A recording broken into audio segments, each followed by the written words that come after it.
አላቃትም ደነገጥኩኝ እኔ አልፈልግም አልኳት ምክንያቱም ማላቀውን ሰው እንዴት ብዬ አክሰፕት ላድርገው በአካል ማየታት አታውቅም አንድ ጊዜ አይቻታለሁ እሷን ነው ግን አውቃል በጭራሽ ሳያት በራእይ ሳያት እሷ እንደሆነች አውቂያታለሁ ግን ማላቀው ሰው እንዴት ብዬ እሺ ብዬ እቀበላለሁ እና እኔ አልፈልግም ማላቀውን ሰው እንዴት አድርጌ ነው ማገባው ከማላቀው ሰው ጋር እንዴት ትመረምራለህ ላይክ በጣም ከባድ እና ብቻ ለመውጣት ፈለኩኝ በጣም ጣርኩኝ በቃ እኔ ከዚህ ዋሻ እወጣለሁ ምክንያቱም እንደዚህ አይነት ፈተናዎችን አጋጥሞኝ ስለማያውቁ ነው ቢቀርብኝ ይሻላል ደጋግሜ ስላት የነበረው ምንድነው እናቴ እኔ አንቺ ቤት ስመላለስ እንደዚህ አይነት ፈተና ተፈትኝ አላውቅም ስለዚህ እኔ አሁንም መፈተን አልፈልግም በቃ ቢቀርብኝ ይሻላል በወጣ ይሻላል ብዬ ተሟግቼ ከዋሻ ወጣሁ ከዋልድባ የመጡ አባ ገብረ እግዚአብሔር የሚባሉ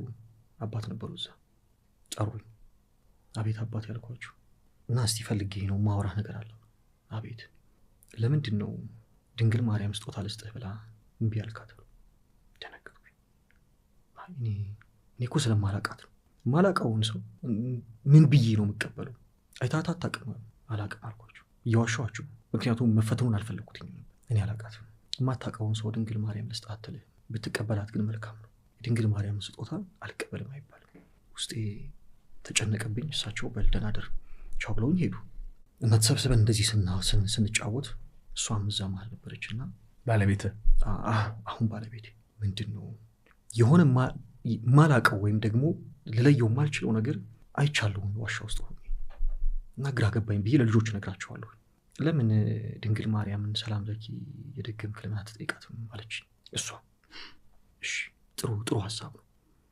እመቤታችን ልጠይቃት ጸሎት ጀመርኩ በሶስተኛው ቀን እመቤታችን በራእይ እሷ ናት ሚስትህ ለምንድን ነው አልቀበልም ያልከው ሰጣለሁ ብዬ የነበረው የህይወት አጋር እሷ ናት አለች ግን ፈራው እንዴት አድርጌ ልንገራት እኛ አባት መጥተው የሆነ ነገር ነግረውኛል ለሳቸውም እንዴት ብዬ ልንገራቸው በጣም ፈራው እና በመሃል በጣም እየተጨነኩኝ መጣሁ በቃ በጣም እየተጨነኩኝ አንድ ወንድም ነበርና ለሱ ነገርኩት በቃ እንደዚህ አይነት ነገሮችን እያየሁ ወጥቼ እንኳን እመቤታችንን ስጠይቃት የማየው ነገር እንደዚህ አይነት ነገር እንደው ይቅርታ አድርግልኝና አለኝ እሷም እኮ እንደዚህ አይነት ነገር እኮ እያየች ይመስለኛል ምክንያቱም የሆነ ቀን ነግራኛለች ግን እንዳትነግረው ስላለችኝ ነው ዝም ያልኳል ለምን ቁጭ ብላችሁ አትነጋገሩ የእግዚአብሔር ፈቃድ ከሆነ ከእግዚአብሔር ፈቃድ ሸሽታችሁ ልትሄዳላችሁ ቁጭ ብለን አውራ እሷ ጋር ካለ መልእክት በስነ ስርዓት ነበር የሚነገራት ለሷ የምትነግራት ማን ነው የሚነግራት ቅድስት አርሴማ በራእይ ትዳርሽ እሱ ነው ትላታለች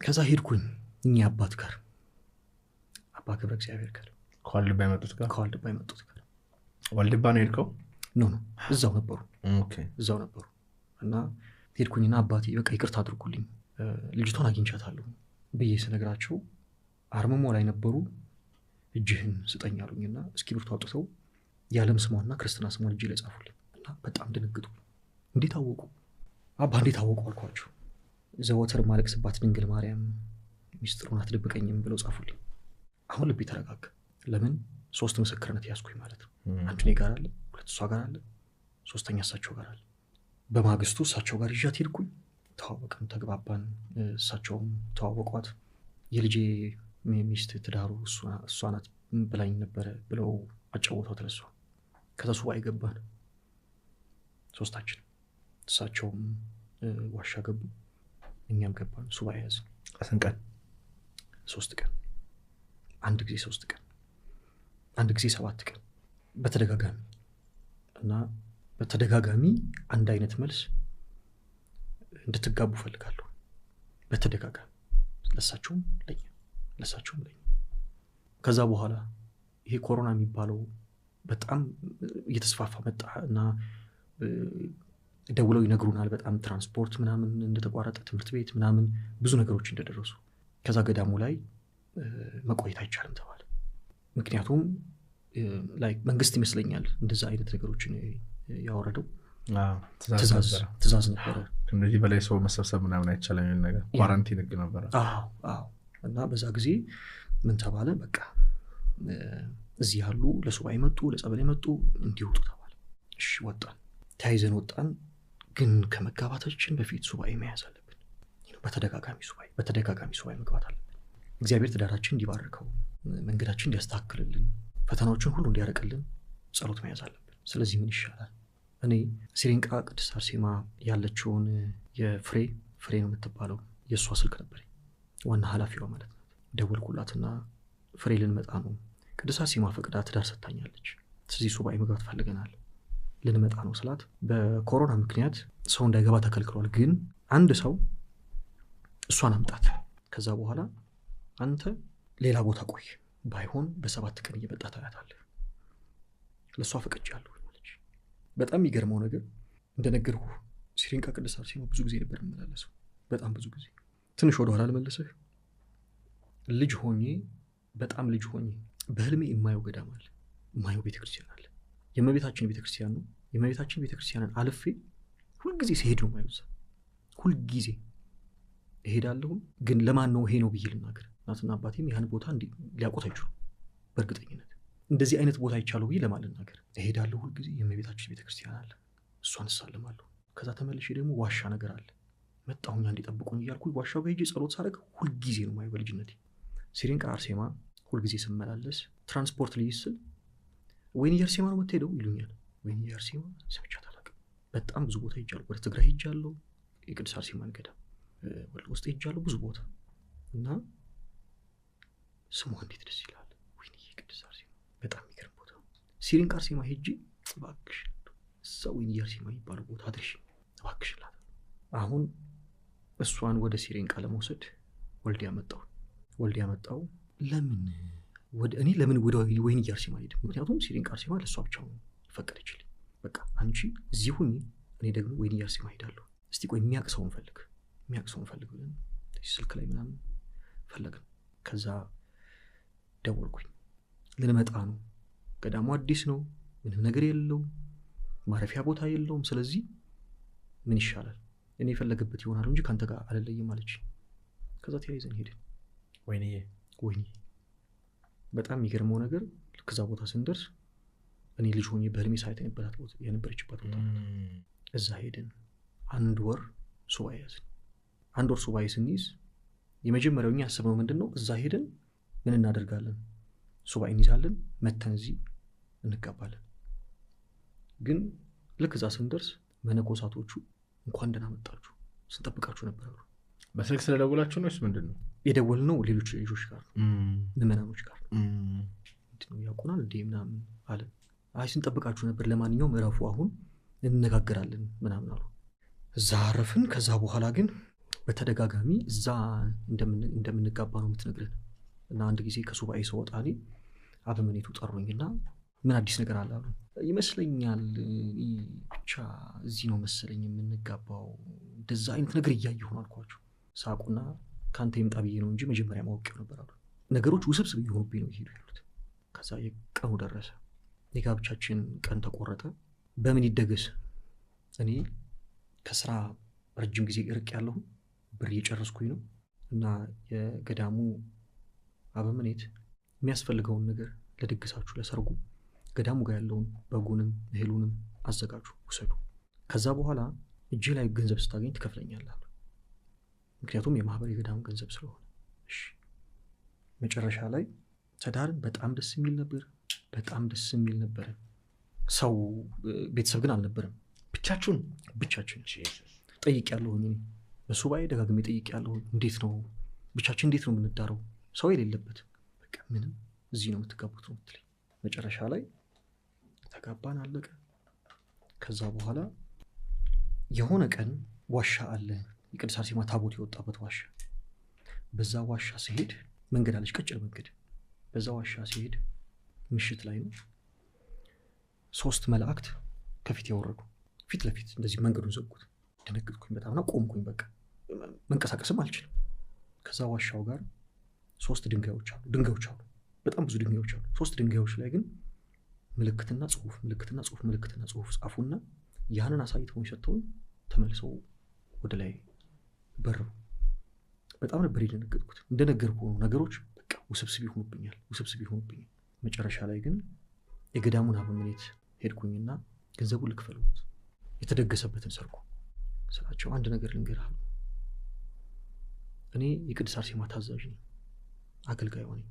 ልጄን የዳርኩትኝ እኔ ነኝ፣ ገንዘብ እንዳትቀበሉ ብላኛለች። እንዴት ነበር ሰርጉ? በጣም ደስ ይል ነበር። ብዙ ሰው ነበር? በጣም ብዙ ሰው ነበር። እውነት ቢያንስ እዛ የነበረ ሰው 1,000 ሰው አይሆን የነበረው ሰው። ፎቶ ምናምን አለ? ስልኬ ነበረ፣ ስልኬ ተቃጥሏል።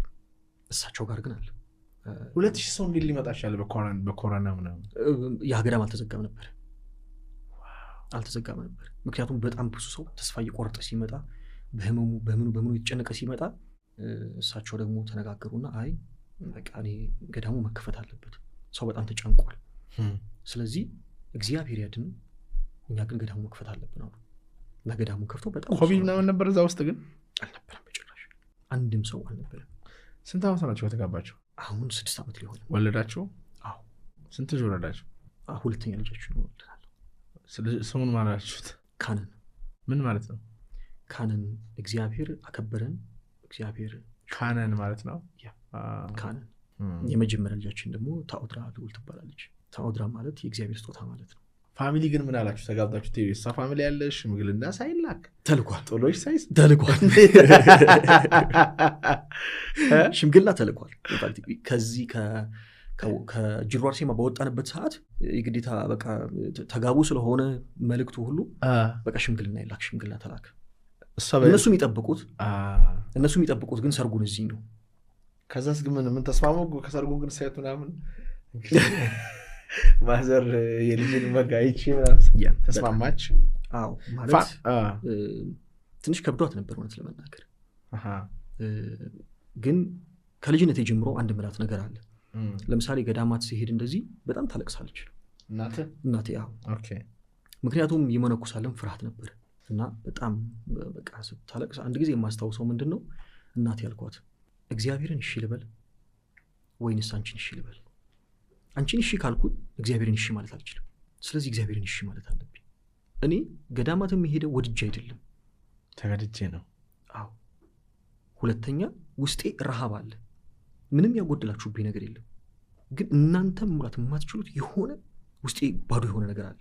እሱን ደግሞ የምሆነው ሁልጊዜ ቤተክርስቲያን ገዳማት ሲሄድ ስታሳድገን መጽሐፍ ቅዱስ ያነበበች፣ ገድል ያነበበች፣ የቅዱስ ጊዮርጊስን ገድል፣ የክርስቶስ ሰምራን እና በጣም ጭንቅላቴ ላይ የተቀረጸ ነገር አለ ከልጅነት ጀምሮ። ያልኳት ምንድነው አንቺ ነሽ እኮ እንደዚህ ያደረግሽ። አንቺ እንደዚህ አድርገሽ ባታሳድጊኝ ኖሮ እኔ እንዴት አሁን እንደዚህ አይነት ሰው ልሆን እችላለሁ? ስለዚህ አንቺን እሺ ካልኩኝ እግዚአብሔርን ይሻላል። ስለዚህ ተኛ አልኳት። ብታምንም ባታምንም እንባዋ ደረቀ። በቃ እግዚአብሔር ነው እኮ እንደዚህ ያደረገኝ ያለው ስላት መንፈሳዊ የሆነውን እንቅስቃሴ ይረበት ነበር። ትዳራችሁ እንዴት ነበር ግን? ከዛ በኋላ ስታይ እውነትም የእመቤታችን ስጦታ እንደሆነ ተገነዘብክ? በስነ ስርዓት ምን ለየት ያደርገዋል እናንተን ትዳር? እስቲ አይነ ፐርሰናል ኮስችን ነው ግን አንዳንድ ጊዜ ብዙ ሰዎች ሲያገቡ የራሳቸውን ምኞትና ፍላጎት ነው። እሺ የኔ ታይፕ ናት፣ ቁመቷ፣ ቁንጅናዋ ምናምኗ ተብሎ ነው አሁን ወይም በቃ ብር አለኝ ላግባ ብሎ ነው የሚሄደው። ለዛም ይመስለኛል አንዱ ትዳር በጣም ብዙ ስቃዮች እናያለን። ብዙ ሰዎች ትዳራቸውን እያፈረሱ ነው እጅግ በጣም በሚያስፈራ ሁኔታ። እግዚአብሔርን አማክረው ወደ ትዳራቸው የገቡ ሰዎች በጣም ጥቂቶች ናቸው። አንዳንዶቹ ደግሞ ዝም ብለው ይደውሉኛል። ለምሳሌ በቃ እኮ እንደው እንጦጦ ማርያም ጸሎት አደረኩኝ ስወጣ አገኘኋት ወይም አገኘሁት። ከዛ ይጋቡና ቼክ ሳያደርጉ አንተ ቅድም ጥሩ ነገር አወራ። አንድ የኔ ያለ፣ ሁለት የሱ አለ፣ ሶስት ከዋልባ የነበሩት አባት አለ፣ ሶስት አሉ። ከዛ ደግሞ ወደ ሱባኤ ያገባችሁ። በዚህ ሁላ ውስጥ እግዚአብሔር የሱ ነው አይደለም የሚለውን ነገር መልእክት ሜሴጅ ከሱ እየወሰዳችሁ ነው ከዛ ያጸደቃችሁት። ይሄ በጣም አንድ ልንከተለው የሚገባ መንፈሳዊ ጥበብ ነው። ምክንያቱም ሰይጣን ሲመጣ መልአክ መስሎ ነው የሚመጣው፣ እያንጸባረቀ ነው የሚመጣው። እመቤታችን መስሎ ሊመጣ ይችላል። ቅድስት አርሴማን፣ ቅዱስ ሚካኤልን መስሎ ሊመጣ ይችላል። ጌታችን እንደፈተነው ሊፈትነን ወዳጅ መስሎ ሊመጣ ይችላል። እናታችን ሔዋን እንደፈተነው ማለት ነው። እና እሱን በጾምና በጸሎት በሱባኤ በአርምሞ ሰዎች ቼክ ማድረግ አለባቸው። ቼክ ማድረግ አለባቸው። ምክንያቱም በስተመጨረሻ ሰዓት ራሱን ሊገልጥ ይችላል ሰይጣን። እና ግን በምን ከዛ እንዴት ያየው ትዳሩ እንደው ምን ይመስላል እንደው ማስተማር ከቻለ? እኔ አሁን ለብዙ ሰው መናገር የምፈልገው ነገር ምኞት ይገድላል። ምኞት በጣም ገዳይ ነገር ነው። ሞትን የሚያመጣው ምኞት እኮ ነው ይላሉ። ምኞት ጸንሳ ኃጢአትን ትወልዳለች፣ ኃጢአት ደግሞ ጸንሳ ሞትን ትወልዳለች ይላል ሐዋርያው ያዕቆብ መሰለኝ። እና ለምሳሌ አንድ ሰው እንደዚህ አይነት ሚስት ብትኖረኝ፣ እንደዚህ አይነት እንትን ብትኖረኝ ምናምን ብሎ የራሱን የሆነ መስፈርት የሚመስል ምኞት ያወጣል። የሚመኘው ነገር ነው። ከዛ በኋላ ግን ያ ትዳር እንዳልከው ብዙ ዘላቂነት ላይኖረው ይችላል። እግዚአብሔር አሁንም ቢሆን ከሰይጣን ፈተና ይሰውረን። አሜን። እኛ የሚገርመው ነገር ይሄ የጮኝነት የጫጉላ ይህ እንደዚህ ምናምን አይነት እንትኖች አልነበሩንም በጭራሽ። ሃኒሙን ምናምን በጭራሽ ተጋባን። ከዛ በኋላ ለእኔ ይመጣልኝ መልእክት ምንድነው? ከገዳም አትወጣም፣ አግብች ትዳር ሰጥቶ ስጋ ሰጥቶ ቢላ እንደመከልከል እንዴት ነው ማለት? ትዳር ከተገባ በኋላ እንዴት ነው ከገዳም አትወጣም ማለት ሊገባኝ አልቻለም። በጣም ተጨቃጨኩኝ። በቃ አበምኔቱ አንተ አትወጣም፣ እመምኔት አሉ። የቅድስት አርሴማን ታቦት ከዋሻ ውስጥ ሲወጣ በራእይ በአካል እያነጋገረቻቸው ታቦቷ እንዲወጡ ምክንያት የሆኑ እናት አሉ። ጸጋ ያላቸው እናት። አትወጣም። ምንድነው ነገሩ? አትወጣም ማለት ትዳር ይዣለሁ፣ አግብቻለሁ። ከገባው በኋላ ደግሞ ገዳም አይደለም መቀመጫ። ሰው ምንድነው የሚሻለው? ሱባኤ ገባው በተደጋጋሚ እንደማልወጣ ተነገራው ነው በስነ ስርዓት። እኚህ ከዋልድባ የመጡት አባት ጋር ደግሞ አንድ በጣም ትልቅ አባት አሉ። አባ ሕፃነ ማርያም ይባላሉ። ሰዎች እድሜያቸውን 300 ምናምን ነው ይላቸዋል። እሳቸው ግን እድሜ ይሄን ያክል ነው አይሉ። ብዙ ጊዜ ሲያጫውቱኝ ከኔ በላይ ያሉት ሁሉም የሉም ይሉኛል። ከኔ በላይ ያሉት ሁሉም የሉም እንጂ ይሄ ነው ብለው አይናገሩም። አሁንም አሉ። አቦከናኝ በእናት ደስ ይለኛል። ዳውነት ደስ ይለኛል። እዛ ያሉት እዛ አይደለም ያሉት፣ ሌላ ቦታ ነው። ወደዚህ ትንሽ ቀረብ ይላል። ውጫሌ አዎ፣ ውጫሌ የሚባል ቦታ ነው ያሉት። ሰላም ነው አካባቢው። ያው ይገባል ይወጣል። እንደዚህ አባት ጋር አንድ ቀን ብትውል ታየ።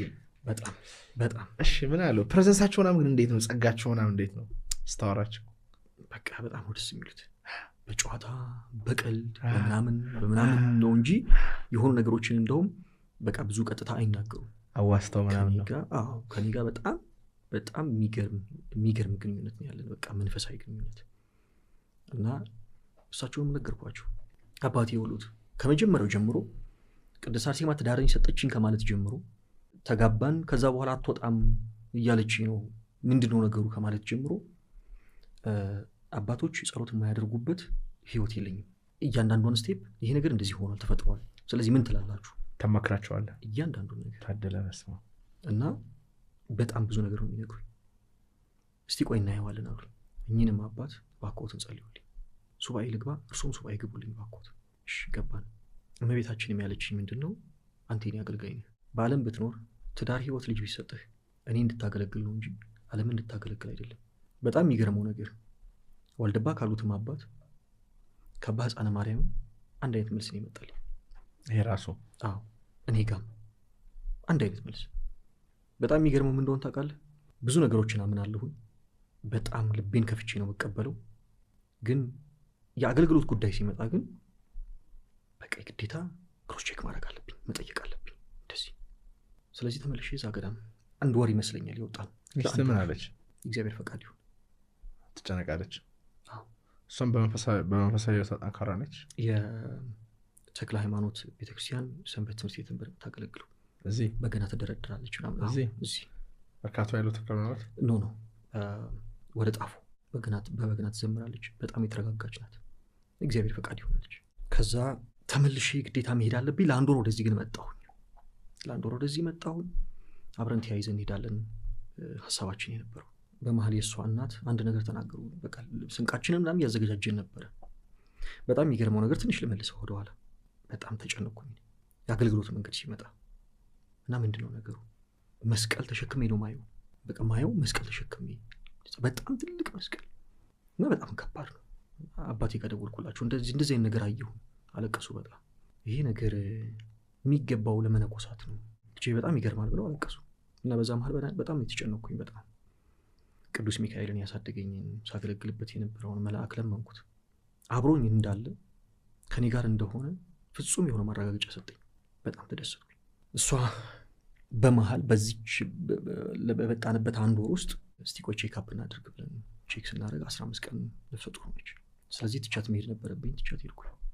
እየመጣሁኝ በወር አይሻለሁ አልኩኝ። ትቻት ሄድኩኝ። በኋላ የሚገርመው ነገር ለ1-2 ጊዜ መጣሁኝ፣ 1-2-3 ጊዜ መጣሁኝ። ከዛ በኋላ እዛ በነበሩ የአገልግሎቶች መደራረብ መምጣት አልቻልኩም። ወዲያው ደግሞ ጦርነት ተነሳ። የሚገርመው ነገር ልጄ እንኳን ስትወለድ አልነበርኩም እዚህ። ልጄ ተወልዳ የ5 ወር ስትሆን መጥቻ ያየኋት። በጣም ጨነቅ ነበር ስለ ትዳሬ ማለት ነው። ምክንያቱም ማንም ትዳር ያለው እንዳይፈታ ቅዱስ ጳውሎስ ተናግሮናል። ስለዚህ በጣም ጨነቅ ነበር። ግን ጠንካራ ናት ሚስቴ። ቅድም ያልኩህ እሱ ነው። ምኞት ይገድላል ስለዚህ ነበር። እንደ ሰው እንደ ወጣት ሰዎች የሚመኙት አይነት ኑሮ አለ፣ የሚመኙት አይነት ላይፍ ስታይል አለ። እነዛን ነገሮች ግን መስጠት ባለመቻሌ ወይም ደግሞ በገዳም አገልግሎት ውስጥ በመቆየቴ ሚስቴ ራስ ጉዳይ ብላ ሄደች። ተረድተኛል? ያ ስለዚህ ማንኛውም ሰው መጀመሪያ ወደ ትዳር ሲገባ የሆነ ምኞቱን መግደል አለበት። ይሄ ደግሞ ከባድ መንፈሳዊነት ነው። ምክንያቱም እንመኛለን ሰዎች አንዱ ትልቁ ትዳር ራሱ የሚፈርስበት ምክንያት የትዳር አጋራችን የተመኘነውን ነገር ስላልሆነ ነው። እኛ በእኛ ምኞት ውስጥ ሚስቴ እንደዚህ ብትሆን፣ ሚስቴ እንደዛ ብትሆን፣ ወይም ባሌ እንደዚህ ቢሆን፣ ባሌ እንደዛ ቢሆን ብለን የምንመኘው ነገር አለ። ምኞቱ ይሰጠናል ብለን የምናስበው ደስታ፣ ሰላም ወይም የሆነ ከችግር መላቀቅ ወይም ደግሞ ነፃነት አለ። ወይም እግዚአብሔር ብቻ ትልቁን ሰት ልንገር፣ እያንዳንዱ ምኞት ምን እንደሆነ ታውቃለህ? እያንዳንዱ ምኞት መኪና ይሁን፣ ዝና ይሁን፣ ቤት ይሁን፣ ልጅ ይሁን፣ እያንዳንዱ ምኞት እግዚአብሔር ሊሰጠው የሚገባውን ሰላምና እርካታ፣ ደስታ እሱን ስላላገኘን ከእግዚአብሔር ዘንድ የሚመጣውን ነገር ስላላገኘን በዛ ምትክ ሚስቴ ትሰጠኝ ይሁን፣ ገንዘቡ ይሰጠኝ ይሁን፣ ይሄን ዘመናዊ መኪና ብነዳው ይሰጠኝ ይሁን፣ እዚህ ቤት ውስጥ ብኖር፣ እዚህ ከተማ ብኖር አገኝ ይሁን ብለን እናስባለን። ይሄ ትልቅ ቅዠት ነው። ሰዎች እስቲ ቆሙና አስቡ። እናንተ የፈለጋችሁትን ነገር ብታገኙ ምኞታችሁ መሳካቱ ውስጥ ደስታ የለም። መንፈሳዊ ግንኙነት ውስጥ ነው ደስታ ያለው። እግዚአብሔርን ማወቅ ውስጥ ነው ደስታ ያለው፣ ሰላም ያለው። እንዲሁም አንዳንድ ጊዜ ምኞትን ለሰው ብለህ መልቀቅ እኔ ፍቅር ይመስለኛል። ምናልባት ሚስት አንተ የምትፈልገውን ነገር ባትሆን ለእግዚአብሔር ብለህ ግን ብትለቅላት፣ ሰራተኞች ባይሆኑ ለእግዚአብሔር ብለህ ብትለቅ፣ መሪዎች ባይሆኑ አንተ የምትመኘውን ያህል አይዲያል የምትለው አይነት ባይሆኑ ለእግዚአብሔር ብለህ ብትለቃቸው ምኞቱ ተሳክቶ ማታገኘውን ሰላም እግዚአብሔር ይሰጥሃል። እና ይሄ ሪኳየርመንት አለ። በቃ እንትኗ እንደዚህ የሆነ የራሷን ስራ የምትሰራ የሆነ ልጅ አስተዳደግ ላይ የሆነ እንትን ያላት የምትታዘዘኝ በቃ እንደዚህ ብለን ሊስት እናደርጋለን። እና ያ ነገር ከእግዚአብሔር ጋር የሚያጋጭ ይሆናልና እንደዚህ አይነት የእግዚአብሔርን ድምፅ ይህንን አንተን ያወጣኸው ለምሳሌ እነዛ መስፈርቶች አንተን ያወጣኸው በአንተ መስፈርት ከሆነ ባይሟሉስ ደስተኛ አትሆንም። እግዚአብሔር ከሰጠህስ ንግግር ሁሉ ከእግዚአብሔር ጋር ለምን ብለህ መጠየቅ ትችላለህ። ለምንድን ያላስደሰትከኝ ብለህ በድፍረት ትጠይቀዋለህ። ግን እሱን ሳታማክረው ለብቻ አድርገህ ሲበላሽ መጣ ብትል እኔ ይህን ነገር ሰዎች ስለማማከር ይመጡና እግዚአብሔርን ይወቅሱታል። ስለ እውነት ነው የምነግርህ። ይመጡና እንዲያርጎብኝ ያንተ እግዚአብሔር እስቲ እንደው ይሉኛል፣ ይነግሩኛል፣ እንደዚህ ይሉኛል። በግልጽ ስለ ትዳር ልንገርህ። እንዴት እግዚአብሔር ትዳሬን ያፈርሰዋል? እንዴት እንዲያደርገዋል? ስታገቢ ጸሎት አድርገሽ ነበረ እላቸዋለሁ። አዎ በጣም ጸልያለሁ። እግዚአብሔር ምን አለሽ ስል አንቺ እግዚአብሔርን ጸሎት ካደረግሽው እንግዲህ ጸሎት የእግዚአብሔርና የአንተ ንግግር ነው።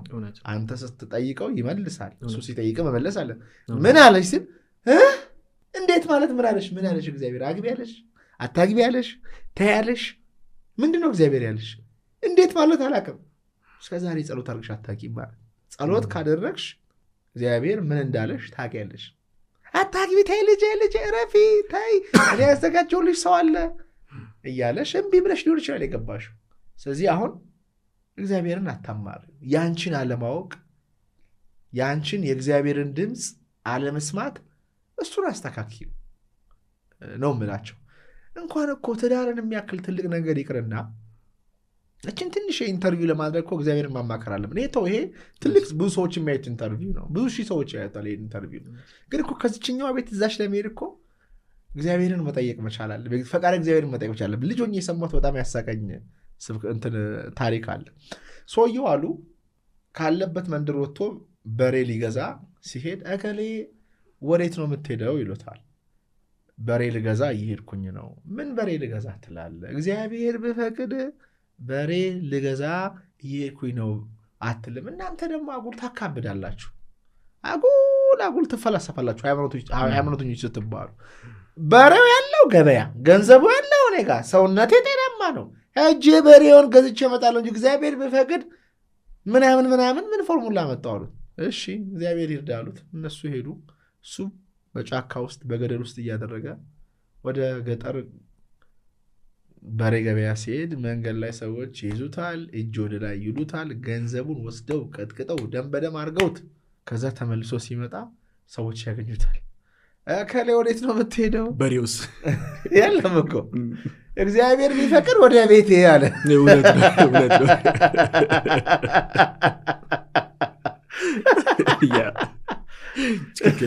አይደለ? ስለዚህ እግዚአብሔር ያስተምራል፣ እንደዚህ በጣም ያስተምራል። ሰዎች ግን የሚገርመኝ ነገር የእግዚአብሔርን ኃይል ቅድም ያልከው ሀለወተ እግዚአብሔርን አንደርስቲሜት ያደርጉታል። ገንዘብን አካብደው ያሉ፣ ስልጣንን አካብደው ያሉ፣ ዝናና የእግዚአብሔርን ኃይል ግን ይንቁታል። ዛሬ ተንበርክከው ቤታቸው ቢለምኑ ምን ሊያደርግላቸው እንደሚችል እግዚአብሔርን አያውቁም። ዛሬ የታመመች እናታቸውን ማርልኝ አልተኛም ብለው ቢለምኑ፣ ዛሬ ሀገር ያስገባኝ፣ ልጅ ስጠኝ፣ የተባረከ ትዳር ስጠኝ ብለው እሱ ጋር ቢማጸኑ ዓለም ላይ ከለመኑት ከተማጸኑት በላይ እግዚአብሔርን በሙሉ ልብ ቢጠይቁት ያደርግላቸው ነበር። እና እግዚአብሔርን ሰዎች የሆነ ኃይሉን ይንቁታል፣ አንደርስቲሜት ያደርጉታል። እችን ሀገር፣ እችን ከተማ፣ እችን የምናየትን ኢትዮጵያ እግዚአብሔር በአይናችን ብሊንክ ኦፍ አን አይ እንዲህ መቀየር ይችላል ቢፈልግ። መላእክቶቹን ልኮ መባረክም ይችላል፣ ማጥፋትም ይችላል፣ መግደልም ይችላል፣ ማንሳትም ይችላል። እና ዮር ላኪ፣ በጣም ላኪ ያለልህም በጣም የተባረክ ሰውነ ለእግዚአብሔር ስለተሰጠ ነው ይሄ ትዳር እንደዚህ ሊሆን እየቻለው። ግን አንድ ነገር አለ፣ አሁንም ብዙ ሰዎች ጋር ሚስፐርሴፕሽን ስላለ። ለምሳሌ ማርያም ሰጠችኝ አልከኝ፣ እንዴ ከእግዚአብሔር ውጭ ይሰጣል እንዴ? ወይም አርሴማ እንደዚህ ያለች፣ ስለ አርሴማ ምን ስልጣን ኖሯት ነው እንደዚህ የምታደርገው ለሚሉ ሰዎች ምንድን ነው የምትለው? መጀመሪያ ጣዕሟን ቀመሱት ነው። ጣዕሟ ምንድን ነው? የቤታችን ከክርስቶስ ጋር በጣም የጠበቀ ፍቅር እንዲኖረን ታደርገናለች፣ ወደ ልጇ ታቀርበናለች። በጣም የሚገርመውን ነገር ልንገርህ። ገዳም ውስጥ ሆኜ እኔ በምን ላገልግልሽ አልኩኝ። ገዳም ውስጥ ከገባው በኋላ እንደው አንቺ እንደሚያስደስትሽ ነገር ምንድን ነው? ሽንት ቤት ልጥረግ፣ ግቢውን ላጽዳ፣ በቃ እሱን ማድረግ አለብኝ። ከዛ ግን ስለ ፍቅሬ ለምን አልዘክርሽ? አዲስ ገዳም ነው።